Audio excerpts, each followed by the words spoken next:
ஒருமுறை விஷ்ணு கைலாசத்திற்கு வருகிறார்.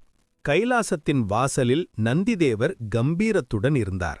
மகாவிஷ்ணு நந்திதேவரிடம் அனுமதி கேட்டு சிவபெருமானை தரிசிக்கச் செல்கிறார். ஆனால் வெளியிலிருக்கும் கருடன் மனதுக்குள் ஒரு தலைகணம். விஷ்ணுவின் வாகனம் நான், உலகிலேயே வேகமானவன் நான் போய் இந்த நந்தியிடம் அனுமதி பெற வேண்டுமா என்று நினைத்து நந்தியிடம் அனுமதி பெறாமல் நேரடியாக கைலாசத்திற்குள் செல்ல வருகிறான். கருடனின் ஆணவத்தை உணர்ந்த நந்தி தன்னுடைய ரூபத்தை பெரிதாக்கி ஒரு பெரிய மூச்சை வெளியிடுகிறார். இதில் கருடன் வெகு தூரம் தூக்கி எறியப்படுகிறான். அடுத்த நொடியே நந்தி அனைத்து காற்றையும் தனக்குள் இழுத்துக் கொள்கிறான். இதில் கருடன் பறந்து போய் நந்தியின் வாய்க்குள் சிக்கிக் கொள்கிறான். அனைத்தையும் உணர்ந்த சிவபெருமான் வெளியே வந்து கருடனை விடுவித்தார்.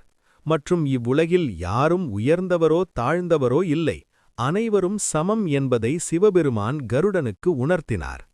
நீங்கள் சிவபக்தராக இருந்தால் ஓம் நம சிவாயா என்று கமெண்ட் செய்து நமது சேனலை சப்ஸ்கிரைப் செய்து கொள்ளுங்கள்.